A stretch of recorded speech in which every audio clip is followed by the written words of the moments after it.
नमस्कार, स्वागत है आप सभी का न्यूज वन इंडिया देख रहे हैं यहाँ पर। मैं हूं आपके साथ कृतिका। बुलेटिन की शुरुआत करते हैं देश दिन भर की, जहां भारतीय जनता पार्टी ने गुजरात चुनाव के लिए अपना घोषणा पत्र आज जारी कर दिया है। राष्ट्रीय अध्यक्ष जेपी नड्डा ने मैनिफेस्टो जारी किया और इस दौरान गुजरात के मुख्यमंत्री भूपेंद्र पटेल और गुजरात बीजेपी के अध्यक्ष CR पाटिल भी मौजूद रहे। बीजेपी ने 5 साल में 20 लाख जबकि कांग्रेस ने 10 लाख नौकरियां देने की बात कही है। गुजरात में एम्स जैसे संस्थान बनाने का वादा भाजपा ने घोषणा पत्र में किया और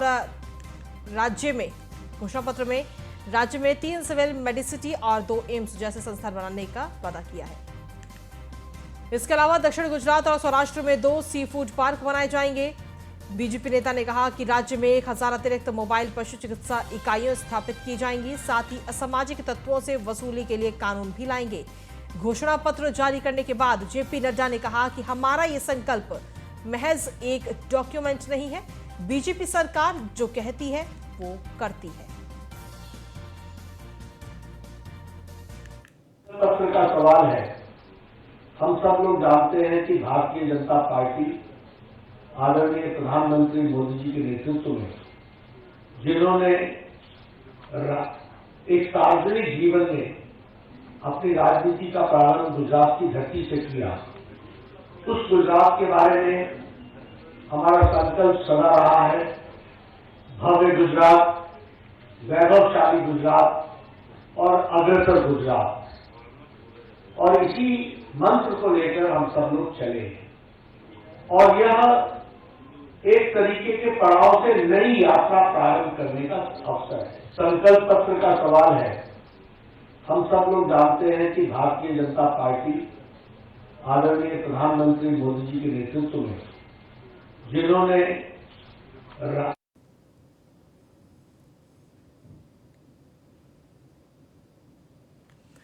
तो गुजरात के लिए भारतीय जनता पार्टी ने अपना घोषणा पत्र यानी कि संकल्प पत्र जारी किया है, जिसमें ऐलान किया गया कि अगर सरकार सत्ता में आती है बीजेपी तो यूनिफॉर्म सिविल कोड को लागू किया जाएगा। साथ ही देवभूमि द्वारका कॉरिडोर का निर्माण किया जाएगा। ये तमाम वादे इस वक्त किए गए हैं। 20,000 सरकारी स्कूलों का मॉडिफिकेशन किया जाएगा। महिलाओं को 1 लाख सरकारी नौकरियां दी जाएंगी। ये तमाम बातें कही गई। आयुष्मान योजना की राशि दोगुनी होगी। केजी से पीजी तक छात्राओं को फ्री शिक्षा दी जाएगी। हर नागरिक का पक्का घर होगा। तो ये तमाम वादे सुक्त किए गए हैं। वरिष्ठ महिलाओं को मुफ्त बस यात्रा का भी वादा किया गया है। 20 लाख सरकारी नौकरी देने का वादा भारतीय जनता पार्टी ने किया है। मजदूरों को 2 लाख तक का लोन दिया जाएगा। तो ये तमाम वादे भारतीय जनता पार्टी ने आज अपने संकल्प पत्र में जनता से किए हैं, वो हमने आपको बताया। क्या कुछ अहम वादे हैं? देवभूमि द्वारका कॉरिडोर का निर्माण किया जाएगा।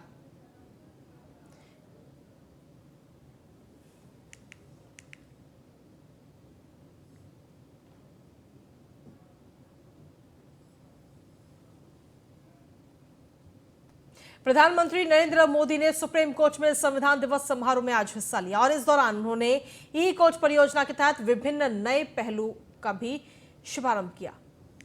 इसके तहत virtual justice clock, justice mobile app 2.0, digital court और S3WSS वेबसाइट शुरू की गई। प्रधानमंत्री नरेंद्र मोदी ने समारोह को संबोधित करते हुए कहा कि आज 26/11 मुंबई आतंकी हमले का दिन है। 14 साल पहले भारत जब अपने संविधान का पर्व मना रहा था, उसी दिन मानवता के दुश्मनों ने भारत पर सबसे बड़ा आतंकी हमला किया। मैं इस हमले में जान गंवाने वाले लोगों को श्रद्धांजलि अर्पित करता हूं।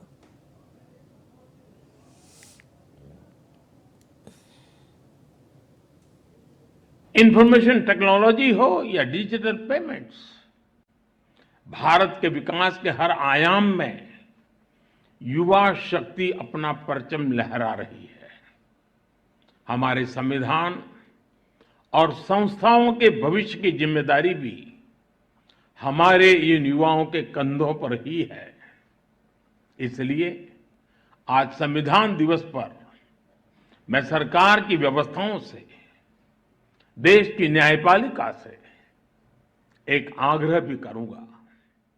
आज के युवाओं में संविधान को लेकर समझ और बढ़े, इसके लिए ये जरूरी है कि वो संवैधानिक विषयों पर डिबेट्स और डिस्कशंस का हिस्सा बने। इसरो यानी भारतीय अंतरिक्ष अनुसंधान संगठन ने आज एक और बड़ा कारनामा कर दिया है। इसरो ने एक साथ 9 सैटेलाइट्स को आज लॉन्च किया। तमिलनाडु के श्रीहरिकोटा के सतीश धवन अंतरिक्ष केंद्र से ओशन सेट 3 और भूटान के एक उपग्रह समेत 8 लघु उपग्रहों यानी सैटेलाइट को आज 6 मिशन के तहत प्रक्षेपित किया गया। इसरो चीफ ने इसकी पुष्टि भी की है। भूटान सेट यानी इंडिया भूटान का ज्वाइंट सैटेलाइट है जो एक टेक्नोलॉजी डिमॉन्स्ट्रेटर है। ये एक नैनो सैटेलाइट है। भारत ने इसके लिए भूटान को टेक्नोलॉजी ट्रांसफर की है। भूटान सेट में रिमोट सेंसिंग कैमरा लगे हैं यानी ये सैटेलाइट जमीन की जानकारी देगा, रेलवे ट्रैक बनाने, ब्रिज जैसे विकास संबंधी कार्यों में मदद करेगा। इसमें मल्टी स्पेक्ट्रल कैमरा भी लगा है यानी सामान्य तस्वीरों के साथ साथ अलग अलग प्रकाश तरंगों के आधार पर भी आपको तस्वीरें इसके जरिए मिल सकेंगी।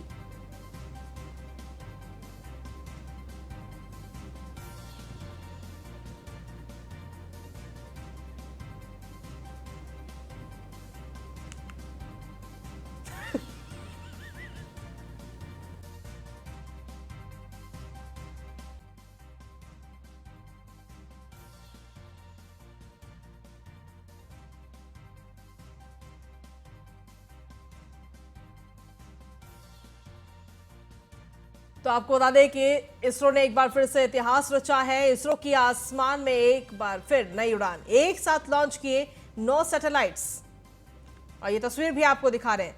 भूटान का एक उपग्रह भी इसमें शामिल है। तो इसरो ने एक बार फिर से इतिहास रच दिया है। आंध्र प्रदेश के श्रीहरिकोटा से इन्हें लॉन्च किया गया है।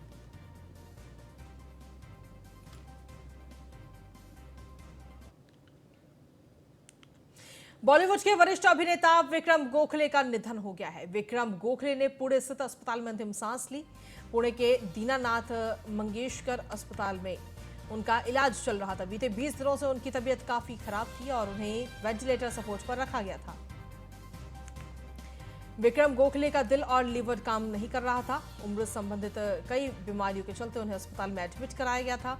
अभिनेता विक्रम गोखले के निधन से हिंदी सिनेमा जगत में शोक का माहौल है। सोशल मीडिया पर सितारे विक्रम गोखले को श्रद्धांजलि देते नजर आ रहे हैं।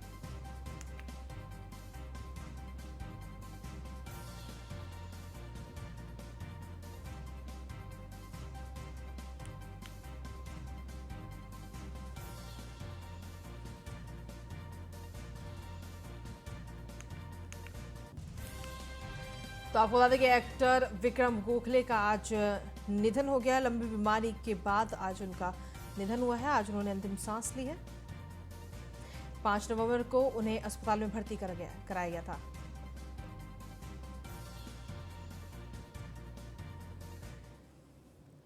आपको बता दें कि 1960 के दशक में अभिनय की शुरुआत उन्होंने की और थिएटर, टीवी और फिल्म में उन्होंने काम किया था।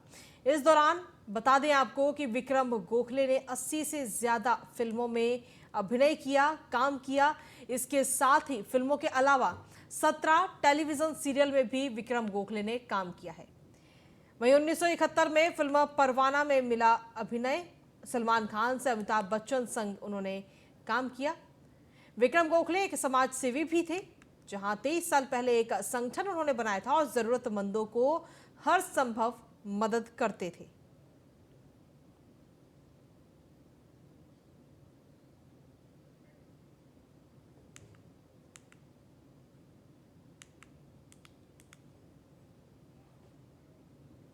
वहीं मुंबई में 26 नवंबर 2008 को हुए आतंकी हमले की आज 14वीं बरसी है। इस आतंकी हमले में आतंकियों ने 160 से ज्यादा लोगों की जान ले ली थी। वहीं करीब 300 लोग घायल हुए थे। उस रोज पाकिस्तान से आए जैश ए मोहम्मद के 10 आतंकवादियों ने मुंबई को बम धमाकों और गोलीबारी से दहला दिया था। आपको बता दें कि राष्ट्रपति द्रौपदी मुर्मू ने मुंबई हमलों के पीड़ितों को याद किया। उन्होंने कहा कि 26/11 की बरसी पर देश उन सभी को कृतज्ञता के साथ याद कर रहा है जिन्हें हमने खोया। हम उनके प्रियजनों और परिवारों के दर्द को साझा करते हैं। राष्ट्र उन सुरक्षा कर्मियों को श्रद्धांजलि देता है जिन्होंने कर्तव्य के पालन में बहादुरी से लड़ाई लड़ी और सर्वोच्च बलिदान दिया।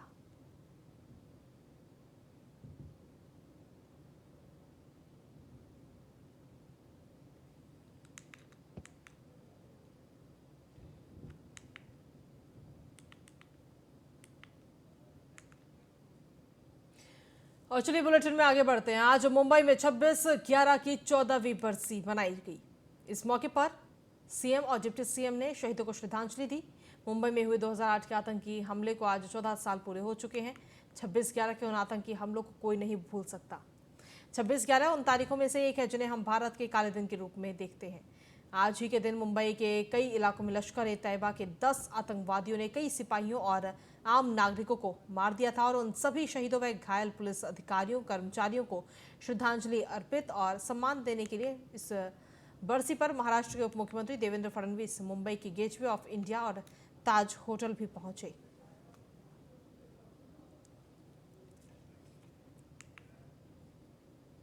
वहीं सीएम धामी ने दिल्ली नगर निगम चुनाव के लिए ताबड़तोड़ प्रचार किया और इस दौरान सीएम धामी को सुनने के लिए भारी भीड़ उमड़ी। सीएम ने अपनी सभी रैलियों में दिल्ली की आम आदमी पार्टी की सरकार को निशाने पर रखा।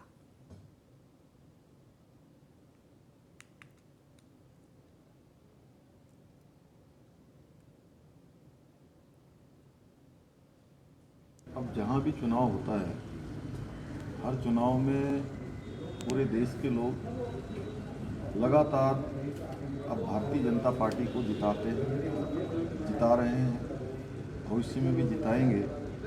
और जहाँ तक उत्तराखंड की बात है, उत्तराखंड के इस बार के विधानसभा चुनाव में पिछले सारे मिथक टूटे हैं, सारा रिवाज बदला है, नया इतिहास बना है। और उत्तराखंड के व्यक्ति देश में जहाँ भी हैं, वो हमेशा उनकी सोच देश के साथ रही है, राष्ट्रवाद के साथ रही है।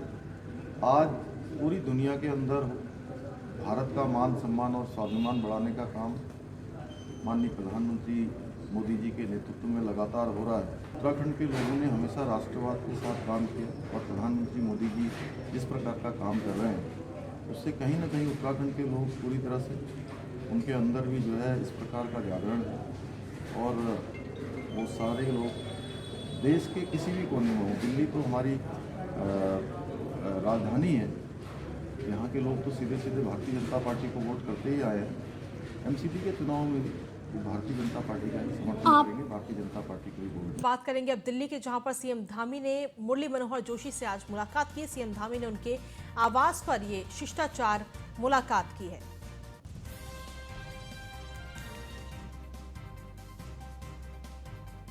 तो ये तस्वीर भी आपको दिखा रहे हैं इस वक्त।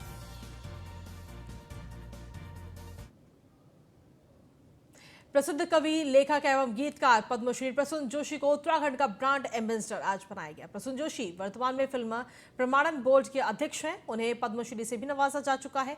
प्रसून जोशी को 3 बार साल 2007, 2008 और 2014 में भाग मिल्खा भाग के लिए सर्वश्रेष्ठ गीतकार का फिल्म फेयर पुरस्कार मिल चुका है।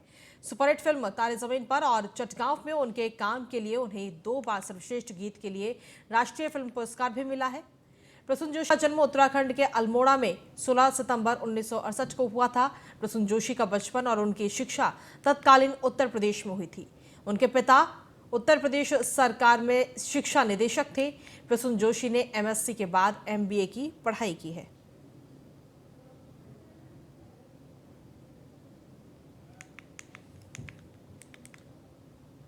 महाराष्ट्र के मुख्यमंत्री एकनाथ शिंदे अपने सभी विधायकों और सांसदों के साथ असम के लिए रवाना हो गए हैं। बताया जा रहा है कि शिंदे अपने विधायकों के साथ असम के कामाख्या देवी मंदिर में दर्शन करेंगे।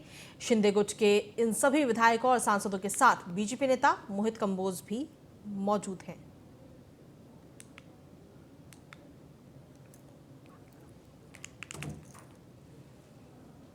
वहीं रायगढ़ जिले के खालापुर तहसील क्षेत्र के खोपोली शहर में संविधान गौरव दिन बड़े उत्साह के साथ मनाया गया। बता दें कि डॉक्टर बाला साहेब भीमराव अम्बेडकर के स्मारक के सामने संविधान पढ़ाया गया, साथ ही राष्ट्रगीत गाया और रैली की समाप्ति की गई।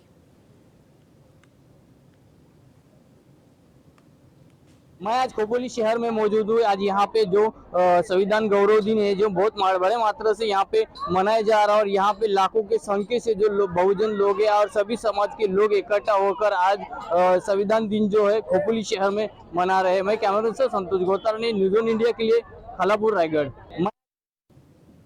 और अगली खबर है बिहार के कटिहार से, जहां सांसद दुलाल चंद्र गोस्वामी कटाव क्षेत्र का जायजा लिया और समस्या को लेकर लोगों से बात की। बता दें कि हर साल कटाव कटाव से किसानों की कई एकड़ जमीन नदी में विलीन हो जाती है। बाढ़ का पानी कम होने के बाद भी लोग नाव के सहारे आवागमन करना पड़ता है। जायजा लेने पहुंचे सांसद के सामने लोगों ने अपनी समस्या को रखा।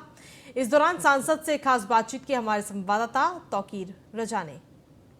कटिहार सांसद दुलालचंद गोस्वामी है, इनसे जुड़ते हैं और कुछ मुद्दों पर बात करते हैं। सर, आपने नदी कटाव के विभिन्न क्षेत्रों का दौरा किया है, सर किस तरह का उस पर पहल किया जाएगा? देखिए, गंगा नदी में फ्लड के बाद जब पानी नदी के किनारे से नीचे उतरती है और हवा का हिलोर मारता है तो नदी में कटाव होता है। और इस बार गंगा में कटाव कुछ ज़्यादा हो गया, खास करके मनिहारी का जो बगमड़ा है उसके किनारे बागमारा, बोलिया, गांधी टोला, इसमें इस बार कटाव कुछ ज़्यादा हो गया। नदी का जो है चौड़ाई भी घट गया है, तो पानी तेज़ी से जाने के कारण कटाव बढ़ा है। और बांध, रेलवे ट्रैक।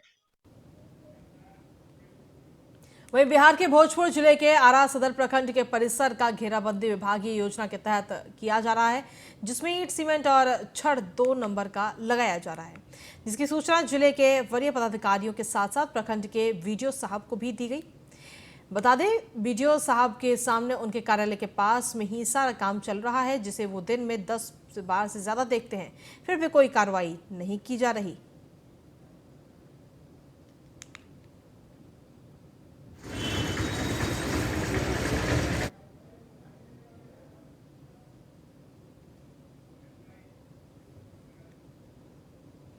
वहीं बिहार में पटना से एक हैरान करने वाला मामला सामने आया, जहां आईजी विकास वैभव की लाइसेंसी रिवॉल्वर उनके आवास से ही चुरा ली गई।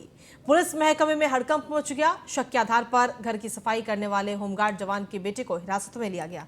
पुलिस थाने ले जाकर उसे पूछताछ कर रही है। फिलहाल आईजी के आवास में लगे सीसीटीवी कैमरे को भी खंगाला जा रहा है और पुलिस छानबीन में जुटी हुई है। कि उनके आवास से शयन कक्ष से जो है कि उनकी सरकारी पिस्टल और 25 राउंड गोली, 2 मैगजीन था, उसमें एक में 12 और एक में 13 राउंड गोली था, जो गुम हो गया है वहाँ से, घर से। तो बाद में सर के द्वारा ही मतलब अपने स्तर से जांच पड़ताल किया गया था। एक सूरज कुमार नाम करके लड़का है, जो वीरेंद्र डोम के मतलब लड़का है, वो होमगार्ड में सर के यहाँ ही आवास पर रहते हैं। तो इधर कुछ दिन से बीमार चल रहे थे, तो उसकी जगह उसका लड़का ही आके तो काम देखता था। तो सर का संदेह है कि उसी पे मतलब कि वही। बिहार के सिवान में चेकिंग के नाम पर पुलिस का वाहन चालकों से वसूली करते हुए वीडियो वायरल हो रहा है। वायरल वीडियो में पुलिसकर्मी एक पिकअप चालक से पैसे लेते दिख रहा है। वीडियो बाबूनिया मोड़ स्थित रेलवे स्टेशन रोड का बताया जा रहा है और वीडियो वायरल होने के बाद से सिवान पुलिस सवालों के घेरे में है।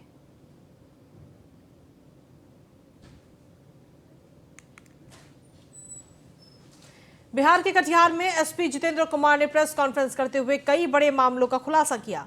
बीते दिनों नाबालिग के संदेहास्पद मौत पर खुलासा करते हुए कहा कि हत्या नहीं बल्कि आत्महत्या है। वहीं मृत युवती गर्भवती भी है। ये सारा खुलासा मेडिकल रिपोर्ट से ही हुआ। वहीं बारसोई में संजीव मिश्रा हत्याकांड के बारे में बताया कि उस घटना में शामिल जो लाइनर थे उसे भी पुलिस गिरफ्तार कर चुकी है। वहीं सेमापुर ओपी क्षेत्र में एक होमगार्ड के घर से चोरी हुए राइफल को भी पुलिस ने बरामद किया है। उसमें जो है हम लोगों ने एक वहाँ के प्रमुख जो लाइनर के रूप में जो काम किया था वहाँ पर, उसको गिरफ्तारी करने में हम लोगों ने सफलता पाई है। उसका नाम मोहम्मद सद्दाम है और उसका जब हम लोगों ने पूछताछ किया, मोबाइल से जब हम लोगों ने उसका जांच किया तो क्लियरली जो है उसमें रिकॉर्डिंग्स हैं, टेक्निकल हम लोग के पास एविडेंस है, साक्ष्य है। और कुछ दिन पहले से भी जो है, घटना के कुछ दिन पहले भी जो है मृतक के द्वारा जो है अपने करीबियों को बताया गया था कि ये लड़का जो है हमारा आगे पीछे कर रहा है। बिहार के कैमूर जिले में नशा मुक्त बिहार को लेकर भभुआ शहर में प्रभात फेरी और जागरूकता रैली निकाली गई, जिसमें काफी संख्या में जिला प्रशासन, पुलिस बल और स्कूली बच्चों ने भाग लिया। डीडीसी ने प्रभात फेरी और जागरूकता रैली को हरी झंडी दिखाकर रवाना किया। बच्चों द्वारा नशा मुक्त बिहार को लेकर कई स्लोगन भी तैयार किए गए, जिससे तख्ती पर लेकर पूरे शहर का भ्रमण करते हुए लोगों को जागरूक किया गया। डीडीसी ने जानकारी देते हुए बताया कि सरकार के निर्देश अनुसार नशा मुक्ति रैली और जागरूकता रैली निकाली जा रही है। यहाँ के स्थानीय लोग इस रैली में काफी बढ़ चढ़कर हिस्सा ले रहे हैं। पूरे कैमूर वासियों का सहयोग इसमें मिल रहा है। हम चाहेंगे कि सरकार का जो निर्देश है और उसकी जो व्यवस्था हो उसके तहत नशा मुक्त बिहार हो और इसको लोग सफल बनाने में काम करें।